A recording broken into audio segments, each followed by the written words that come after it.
কুমিল্লার আলেখারচর দারুস-সুন্নাত ইসলামিয়া দাখিল মাদ্রাসার উদ্যোগে সোমবার ১২ জানুয়ারি ২০২৬ বিকাল ৩ ঘটিকা থেকে মাদ্রাসা প্রাঙ্গণে অনুষ্ঠিত হয়েছে ৪৫তম বার্ষিক ওয়াজ ও দোয়ার মাহফিল। মাহফিলে সভাপতিত্ব করেন আলহাজ হজরত মাওলানা আব্দুল মান্নান কাচিয়ারা। প্রধান অতিথি হিসেবে উপস্থিত ছিলেন জনাব মোহাম্মদ রেজাউল কায়ুম, সভাপতি আদর্শ সদর উপজেলা বিএনপি কুমিল্লা। প্রধান আলোচক হিসেবে বয়ান পেশ করেন বিশিষ্ট ইসলামিক চিন্তাবিদ মুফাসসিরে কোরআন ও সুস্পষ্টবাদী বক্তা মোহাম্মদ শাইখুল ইসলাম শাইখ। বড় রংপুর কারামতিয়া কামিল মাদ্রাসা রংপুর। প্রধান বক্তা ছিলেন ডক্টর আব্দুল কালাম আজাদ বাশার, মুহাদ্দিস মদিনাতুল উলুম কামিল মাদ্রাসা ঢাকা। এছাড়াও ওয়াজ পেশ করেন আলহাজ কাজী মোহাম্মদ নিজামুদ্দিন, হজরত মাওলানা এস.এম. লুৎফর রহমান, হাফিজ মোহাম্মদ সুলতান আহমেদ, হজরত মাওলানা মোহাম্মদ শামসুদ্দিন ইমরান ও হজরত মাওলানা মুফতি নুরুল আমিন সহ অন্যান্য উলামায়ে কেরাম।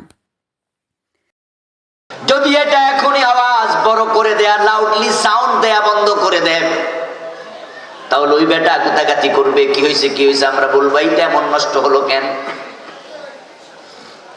তারপরে একটা ভিন্ন লাগাইলো, ওইটা খুলে নিয়ে গেল।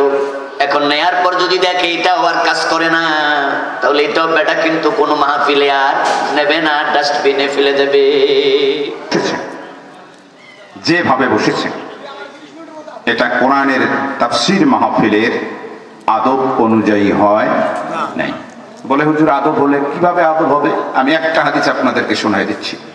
হাদিসটা পাবেন পৃথিবীর বিখ্যাত কিতাব ইহয়া উলুমিদ্দিনের ভিতরে। ইমাম গাজালি আলাইহির রহমা মারফু সনদে হাদিসটা নিয়ে এসেছেন।